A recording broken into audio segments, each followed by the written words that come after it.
Welcome to episode number 22 on the My Story Podcast.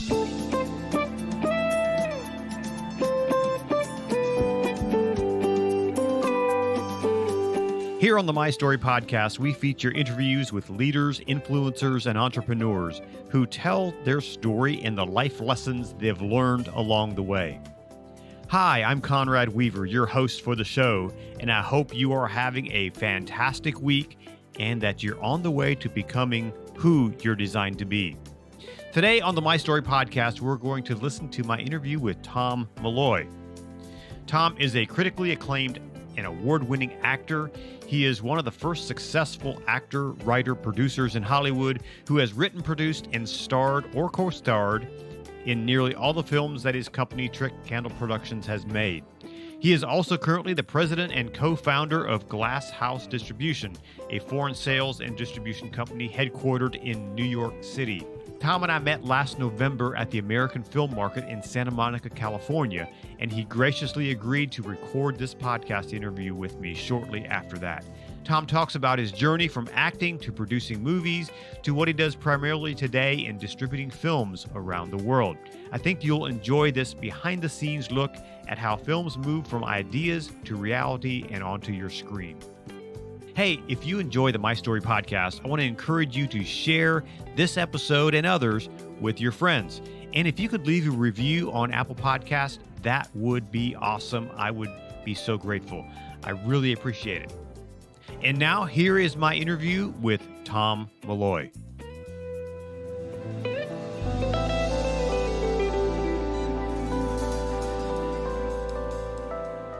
So Tom Malloy, welcome to the My Story Podcast. Thank you for having me. Sure. Tell me a little bit about who you are and what do you do?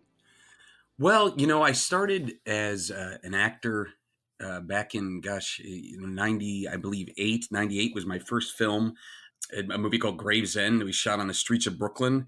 We used to go up to a street corner, in the midst of shooting, and there'd be a gang of thugs. And we'd be like, you guys want to shoot a fight scene? They'd be like, yeah, all right. And a big fight would break out. But then once that movie was done, I was like the second or third biggest role. And we got Oliver Stone to put his name on it. And it was in theaters. Wow. And we had this Cassavetes style improvised completely, all the dialogue. And, I thought I was going to be a household name from that movie. And when that didn't happen, I learned kind of every other aspect of the film business. And this is where I'll make the long story short is that, I kind of was an early trendsetter, and this is the hot thing to do now, be more than one, hyphenate, triple hyphenate, double hyphenate. But I was kind of one of the early actor, writer, producers when no one was doing that. And so, as a writer, I've been in the Guild almost 20 years now and written 31 screenplays. And I think I've optioned, sold, or made into movies something like 25 or 26 of those screenplays. Very cool. As a producer, I just produced my 15th movie. As an actor, I've been starring, I've starred in a bunch of films, Love and Dancing, opposite Amy Smart, Betty White, The Alphabet Killer with Eliza Dushku, Carrie Elways, Tim Hutton, and, The Attic with Elizabeth Moss. And so, yes, I've done all that stuff. And now I also own a film sales and distribution company called Glass House Distribution. I wrote the book Bankroll, which was considered the gold standard book on film financing. So that's me in a nutshell, as much as I can pack in a minute and a half or so. Yeah. So let's back up a little bit. Where did you get your start? Where'd you grow up, and how'd you get into the film business? What motivated you to put your hat in the ring and say, hey, I want to act and I want to do this? Well, I grew up in New Jersey, in like the gardeny part of New Jersey and farm country New Jersey. Is there such a thing? Yeah, there is. There really is. It really is called the Garden State. So, people think of Jersey, they think of Jersey Shore or like Newark, right. And there is, this gardeny part. But, I grew up there and was always, the class clown. And that's what I believe in my high school. Yeah, I got voted class clown, class singer, class actor. Like, that's always me. I was always. It was destiny, right? Exactly. And so, yeah, in fourth grade, I was Captain Hook and Peter Pan. Peter Pan was a girl. And I'd always been, acting had always been my thing. And so actually, funny enough, interesting story in my high school, Vera Farmiga, who's a pretty big actress now, up in the air and departed. She was my co-star in most of the plays. She was 2 years older than me. And somebody pointed out that the Wikipedia for our high school that has notable alumni has her and I and a couple other people on there. But so it was always a thing. I always knew that's what I wanted to do, Hmm. and I just knew that I knew that I picked a college that was close to New York City, so I can get in for auditions. I went to Montclair University, Hmm. and I just knew that that's what I was going to do. I didn't know how I was going to get there, but I wasn't going to stop. And so, the only difference between me and I'd say any other, if we're just going to call me an actor, is that instead of wanting to be a waiter or bartender, I wanted to, kind of control other aspects of the business, so that I was always working inside the business some way, Right. and that was the difference. And so now it's given me a certain amount of power. I haven't 100% focused just on the acting. Obviously, even right now, producing and film sales are even more prominent than than any of the acting stuff. But that's it's always in the back of my mind. Hmm. For those people who say maybe they have a son or a daughter that's considering this, what's the process? What should they do to get Well, into acting?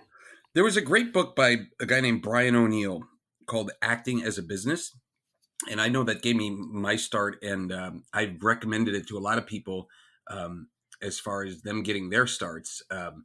And the key would be, and let me back up. I want to say something important there, because I used to, about maybe going back 15 years, I did motivational speaking for kids. I used to speak Mm. to kids about being positive, and it was truly a, positive choices speech, because Hmm. it wasn't like I was this former burnt out druggie, or had all these problems in my, it was like, hey, Right. I've lived a great life, you can do the same. And it was from a positive aspect. But, Sure. and inevitably I'd get somebody asking me, how do you break in as an actor? And Hmm. I would say, here's what you want to do. Read this book, Acting as a Business by Brian O'Neill, Hmm. and then reach out to me on my website when you're done. Hmm. And probably in all, I would say I got that question maybe 50 times or so. One person was the only person that read the book and reached out to me afterwards. And he's a working actor, which is Wow. hysterical. So it just, to me, so there's effort. People want to. Here's what I'll say about it, is that you have to be able to put the effort in and want nothing else. People will say, like, for example, who makes more money on the high end, a doctor or an actor? Well, there's not even close. An actor in Hmm. one day can make what the biggest doctors in the world make in a year. Right. But if I said, how do you become a doctor? You would say, well, you got to go to college, then you got to go to internship. It's going to take about 12 years.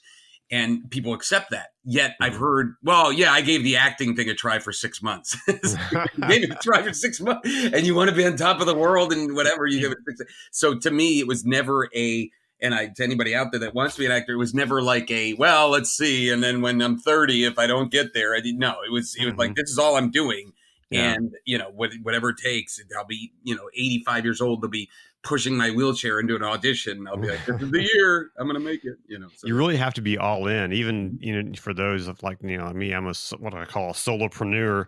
Mhm. Just do my own thing, and I have to be all in. It's Yep. either I do this or I go get a 9 to 5 job, which Yeah, which is is hell. I mean, dreadful. for what? For what reason? Right. It's like anybody that wants that quote unquote security. Jim Carrey said it best about his dad when he had this. He was a great comedian, but he took the quote unquote secure job as a plumber to feed the Hmm. family, and then got fired. And it's like, well, that if that job will fire you, so if you could fail at something you hate, why not fail at something you love? And I thought that was brilliant, because it's Right. the truth. It's like, so work the 9 to 5 job, what? So that they can and fire you and not give a about doing it. Hmm. Yeah, that's ridiculous. I don't want Yeah. to be somebody else controlling me. So yeah. Right. So how do you go from producing and writing to starting a company that distributes films? There was a guy named Brian Glass, that was an investor, Wall Street broker dealer, and he reached out to me. He had read my book, and you would be amazed at how many people I've met just that were fans of my book. And he came to me and said, would you be interested in starting a distribution company? Because he had kind of figured out that that was the least risky side of the business, which it is. Hmm. And so he and I started it, and he was just financing it, and I was running the whole thing. And so I had been to film markets and AFM and Cannes and all these other places, and as a producer. And so I Hmm. thought, well, this would be an easy transition. So now it's 4 years later, and Glass House has become this double entendre of full transparency. You can see everything that's going on, Hmm. and now there's 7 people in the company total. Wow. And so we do now 8 markets a year. Funny enough, I have the market schedule up there on right in front of you. 1, 2, 3, 4, 5, 6. So yeah, eight markets a year. Mhm. And it, it's grown to the point where now, initially when I was producing films, I was selling them to bigger companies. Now Mhm. we are big enough that we could do the foreign sales Mhm. on any film. We'd probably pick Mhm. a big US, because we're not big in the US as much yet. And we pick, but I can attach foreign sales to any movie. So it's an attempt to try to control aspects of the industry that were uncontrollable initially. Mhm. For some of the listeners who are, they're not familiar with, how the movie business works on the back end, tell us a little bit. How does, okay, some director producer makes his film. How does that work to get it out to the theaters and out to the marketplace? Well, I highly suggest to any actor to go to AFM, go to a market, but AFM would be the one that I would pick because it's the easiest, and Right. can is expensive.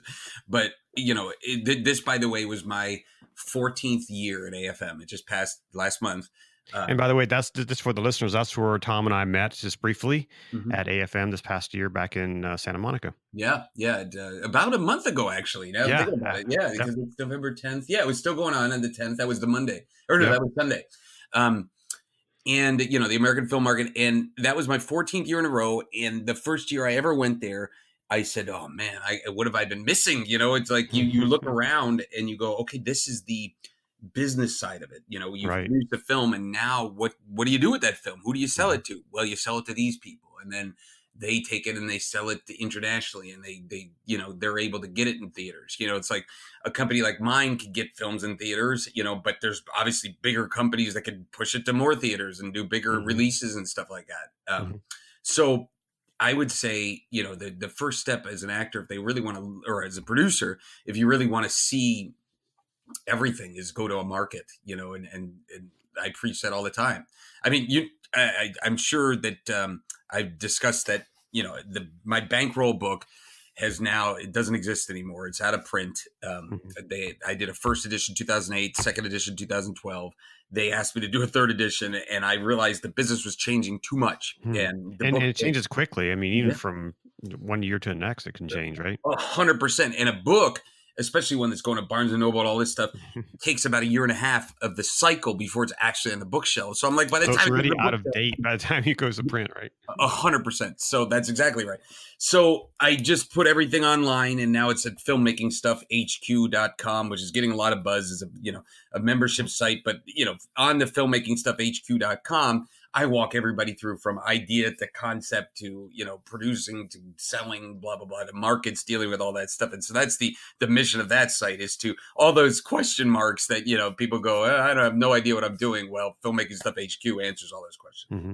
Which, by the way, for the listeners, if you've listened to the podcast, you remember an interview I did with Jason Brubaker. Yes, And yes. Jason and you are friends and have worked together for a while, right? Yes, we partnership for a long time. He has the Filmmaking Stuff blog, and then we Mhm. created Filmmaking Stuff HQ for headquarters as the membership site. And it's basically to the point where he's kind of just doing the back end stuff, and all the new products are through me, and I'm kind of the face of the site.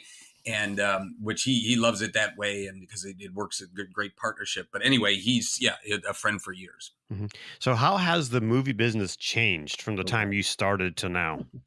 Well, people used to buy DVDs. That was one thing. It's like, uh, you know, there was a certain amount of physical product that you packed and you shipped, and that accounted for, you know, uh, it accounted for a certain portion that you could always, rely upon, Hmm. and that does not exist anymore. And the fact is, there's so many platforms out there, and there's, some of these platforms don't need the films to make money specifically, like Hmm. like an Amazon, or a Netflix. Like, if Netflix original programming, is going to pay, $80 million to Dave Chappelle for him to do a comedy act, and then it gets buzzworthy and people start signing up as subscribers based on that. What do they care if that directly has, monetized? Or for example, Amazon wants to spend 3 million an episode on Bosch. It's like they don't really necessarily need to make that back on the show itself. They need people to come sign up and become Prime members, and then suddenly they're ordering vacuums and Yep. Sure. and hard drives and all this stuff on Amazon, and now they've monetized in other ways. So much has changed, but I would say there's not the money that it used to be, especially for the indies. It's unfortunate. It's Right. like you need that A-list cast all the time now, unfortunately. What kind of films do you guys look for at Glass House? There's three main categories, and it's basically cast, noticeable, recognizable cast, ABC list, and that's number one. Number two is genre type, martial arts, action, sci-fi, horror to some extent. The horror is going to be really good.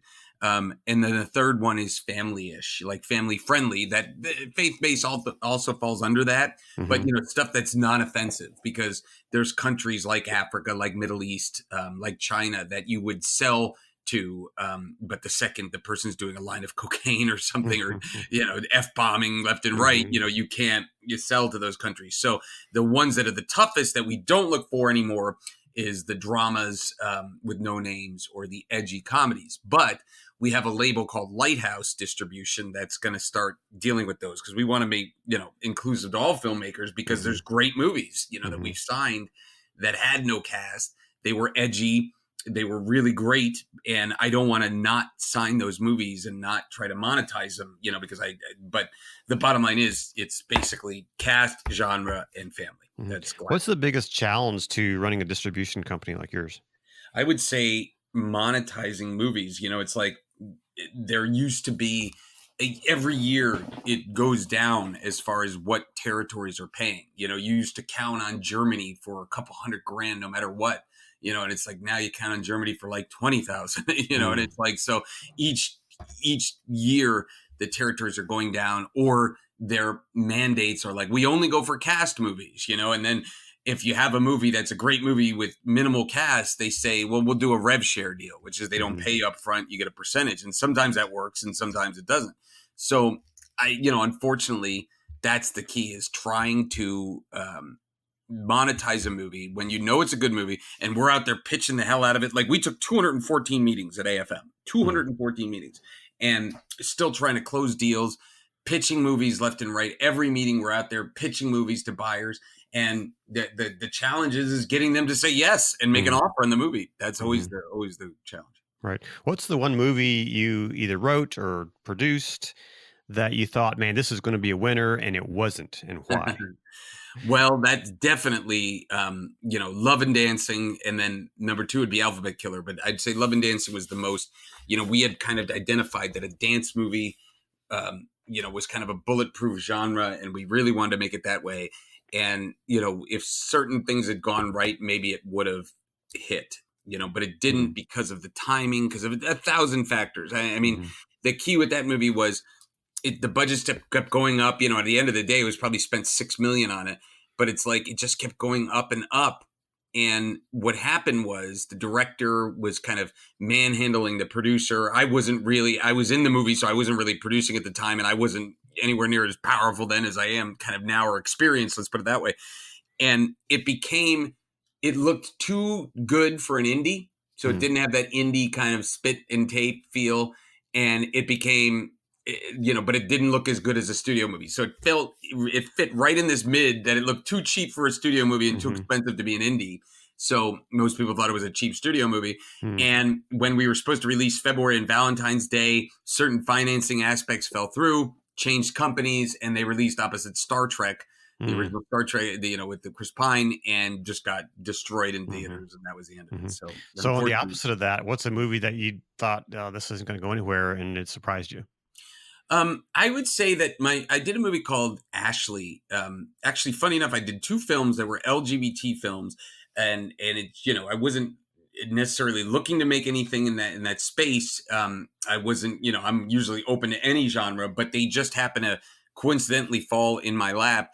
And this movie, Ashley, was about, it's an anti-bullying type of movie, and we did very well on that movie. And we made it. Hmm. That was probably the cheapest film I ever made. It was a little under $100,000, but we sold it for more than double what we made it for as a buyout. Wow. And it was in 13 cities, and so that was great. The Hmm. other movie is called Fairhaven, which was a smaller film, a little more budget than that, than Ashley, and just a great, perfect example of vanilla film. Ashley was a very tough movie. Fairhaven was a very sweet movie, and that movie we sold to Showtime right away. So that was really, those were both successful films in different respects. Hmm. So if a producer or writer is thinking about, producing, writing a movie, what do you think is kind of trending out there? What's the stories that are really, selling?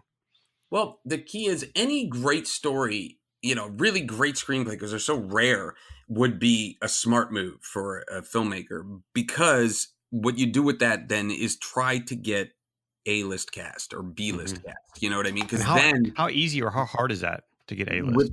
with a great script, I don't think it's hard at all. I think that there takes effort and it takes work, but with a great script, actors, celebrities, I'm trying to brag, but it's like a lot of my friends, that are name people, at least to some extent. Every one of them wants to work. Every Hmm. one of them wants, oh yeah, this script was amazing. They're always excited about the next thing. And there's so few really great scripts out there that if you're able to get one going, people go, they start coming out of the woodwork. Oh man, did you read this thing? And it's like, once that happens, you're in great shape. Hmm. So, so who's been your biggest influence in the work that you do? Ooh, that's a tough one. I mean, there's different influencers on different aspects of me, let's say. Hmm. It's like, as an actor, I could always say Brando. I have a huge Hmm. collage in front of me here of him on canvas, of the different roles that he played. As a producer, it was Robert Evans, who I got to meet, and the greatest producer ever, just passed away, from Godfather 1 and Hmm. 2, Chinatown, Love Story, head of Paramount Studios. Um, Kid Stays in the Picture. And as in life, I would say probably Wayne Dyer, who was, his book Power of Intention was what I felt started my, kind of climb to success. Hmm. What do you consider success? Well, there's, it's very tough, because you don't want to say, well, when I get to here, I'll be successful, because then that always, it is empty in a certain way. You And, always have to move the marker, right? exactly, exactly. So I will say that I feel that I'm successful because if I look back and say I could work full time in the movie business, not do anything else, and have, a certain amount of money that I'm comfortable, like, and I'm never, I'm not going, oh geez, how am I going to pay the bills by the end of this month? I better make a little extra money. Hmm. And like, so if you have that security, it's like, it was my birthday 2 days ago. Well, happy And birthday. oh, thank you, thank you. And I took my kids out of the country, to Toronto, and just, top notch stuff. We would eat at the top of the revolving restaurant, the Oh, CN fun. Tower, and all that stuff. And it was like, Hmm. it was nothing, And it's like that kind of feel, to do that, and then also come back and you got movies going, is great. Hmm. That all being said, I'm so grateful for all that stuff. I know that things could disappear, the business could fall through, the membership site can close down, all those things. So Hmm. I'm not stupid, with the Hmm. spending, but that aspect of it, that comfortableness, that you're not worried about money, you're working the movie business. I have 5 films in development at different stages, trying to get them going. I Hmm. have the sales company. There's nothing I do besides movies. Obviously, yes, I could be an A-list actor, and I know I have the talent to be that, and it hurts to not be there, but I don't care. That doesn't haunt me. I go, I'm still in the process, still grinding along, but I love the grind, and Hmm. it's a successful grind. So, kind of on that vein, what gets you out of bed in the morning? What motivates you to be excited about work?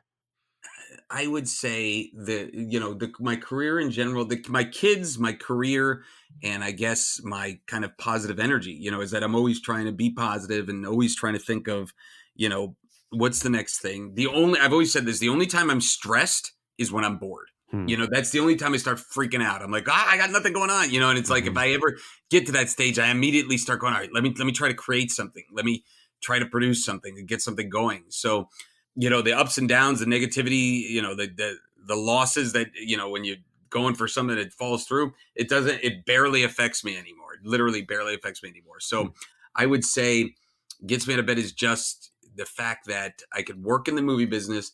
I don't have any schedule, you know, I make my own schedule, but I love working. You know, it's never work for me. It's just, you know, there's never a piece of me that goes, yeah, I gotta get to, you know, through the day. I go, let's do it. You know, let's see what we got today, and you know, let's see what I can create. So, what are some of the, looking back at your life, what are some of the big life lessons you've learned over the years? Well, funny enough, one just got packaged into what I last said, but you know, only realizing it now, which was not getting emotionally attached. You know, it's like I realized, I mean, there was things that have happened on recent movie sets that would have put me in the hospital 10 years ago, you know, or 15 years ago. They barely bother me anymore. You know, it's like literally yesterday I found out this one film that we're developing, we thought was fully financed. It fell through. And honestly, it barely, I mean, like it didn't even remotely affect me. And I'm being 100% honest. I could care less because I'm not emotionally attached. I wasn't, as opposed to a producing partner that was on the movie with me. She was very emotionally attached, was thinking it was going to go. And when she found out that it wasn't going to go, she was crying and this and that and had to get through it. And I think she found out on Friday and didn't want to let me know because it was my birthday weekend. And then when she finally did, I was like, okay, you know, and it's like, because I didn't jump in the pool to begin with, you know, and it's not like I didn't care about it or didn't want to see it going. I said, you know, there's so many times where things have fallen through that it's like, you know, you just go, okay, you know, I'm cautiously optimistic about anything where I go, great, if it happens, fantastic. But I don't go, oh, this has got to happen or, you know, my life is over, because, you know, that's when you're setting yourself up to be hurt. So big question, years from now, when the movie about your life is made, what will the log line be? Well, that's a good one. Good question. I would say life is not a dress rehearsal, you know, and that's one of the quotes I live by, where you know, I know that this is it. This is the show. You got to bring it. You got to bring your A game. And so my kind of persistence and never giving up, it will be always, you know, the thing that I want to be remembered by is that if there's any time where something's going on and this is the big project, but then that fails or doesn't become the big, you know, becomes a medium success, well, then I'm going on to the next one. And then I'm going on to the next one. There was a great joke by Brian Regan, a great comic, that he was saying that when he was a kid, he used to just watch these ants building an anthill, and they'd be building it and building it. And every once in a while, he'd just take his hand and just swipe it across and knock the anthill over. And he'd be like, rebuild. And he said there was never a moment where the ants were like, oh, come on. Like they just immediately started rebuilding. And I've used that as an analogy for the way I look at career going forward, is that when I, you know, something happens, I don't sit there and go, oh man, this movie fell through. I go, okay, boom, I'm over here now. And then this gets shot down. Okay, now I'm over here now. And this works. And then, oh, it's okay, I'm over here. And you just keep that marching forward motion. And eventually you realize you've built a lot of anthills. That's great stuff. Do you have some of those things kind of in your back pocket that you have like kind of waiting in the wings? Meaning films? Like those projects that if this doesn't work, this next one, you know, I have something else back here that I'm working on already. Well, 100%. Like I said, I have 5 films in development. You know, it's like 2 of them are action films. One is a football movie. One is a romantic comedy. The other is a mobster movie. And it's like I'm involved in different aspects. One, I'm just involved in helping finance it. Another one, I'm a producer. The other ones I wrote, the 3 of the other ones I wrote. So it's like whichever one goes first would be the one that I got to focus on, put the energy into. So, you know, there's always something that's going on. If you could only do one thing for the rest of your life of all these things that you do, what would that be? I would say it's most likely comedy, you know, and performing, acting, because when, you know, and I still do live improv shows every once in a while with a comedy partner of mine. When I'm on camera and I'm working it and things are awesome. Like I just did this movie, Trauma Therapy, came out this year, and I played my first bad guy role. I kind of played like an evil Tony Robbins. And, you know, when I was on set and bringing my A game, and, you know, when the crew was coming up after and going, dude, that was awesome. Like that is the best feeling. Like I like that more than being, you know, I don't need the the guy on the stage when I'm introducing the movie as a producer. That's a good feeling too, but it's not as good as rocking a performance. Yeah. So what's the next big thing for you? Well, if I look at what did I want to conquer, I've never directed. And it's starting to become an itch. And I don't know how I'm going to scratch it specifically, but there's a piece of me that wants to do that now, so I have to start wrapping my head around what I want to do specifically for that. And once I can do that, I have one of these films I'm developing as a dance film / romantic comedy. So that's pretty much right up my alley. I used to teach ballroom dancing, you know what I mean? Like, so those kind of things are right up my alley, but I don't know, I don't know if I can get it financed as me as the director. Right. And so my producer, my pragmatic hat has taken over in a way. And so, I just got to see when the timing is right, it'll happen. Yeah. Yeah. Very cool. So how can people get in touch with you or your organization? Great. Well, you can go on filmmakingstuffhq.com and reach out there, or tommalloy.com, TOMMALLOY.com. I'll be honest that I don't update that as much as I should be updating it, but maybe I'll do it, when things die down around the holidays, maybe I'll update that. But Filmmaking Stuff HQ is always current. There's always stuff because I'm not the one doing it, because Jason, I'm just making the content. Jason does all the updates and everything, and he's definitely on point. So anyway, that all being said, that too, you can on Instagram, Tom Malloy, and there you go. I saw on Instagram that you're into wrestling or some kind of martial arts. Oh, jujitsu. Yeah. Jiu-jitsu. Okay. Yeah. Long time. And besides the fact that I'll say I've been into Gracie Jiu-Jitsu and Brazilian Jiu-Jitsu, and now it's 10th Planet, Eddie Bravo's system. And I've done that, a long time, on and off, 25 years. And now it's like a 4-day-a-week thing.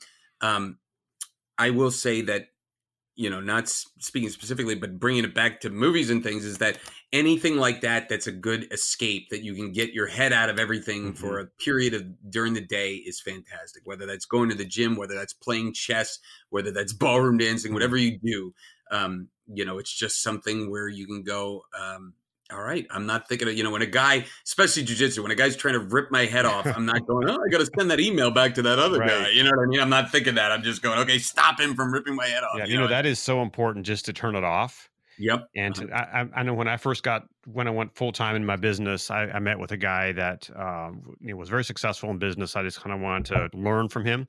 And that's what he said. He said, you have to learn to turn it off. Yep. Yeah. And do something different. I think that's so important for just quality of life. Yeah. Or else you're going at 100 miles an hour in the car, or riding a horse, galloping the whole time. The horse is going to die. Yep, you know what I mean? Exactly. You got to have those periods where you calm it down. Exactly. Well, Tom, I really appreciate you joining us today on the My Story podcast. It's great to talk to you and learn more about the back end of the movie business and learn more about you and what you do. And I appreciate your time and willingness to talk to us. Fantastic. Happy to be here. Happy to do the podcast.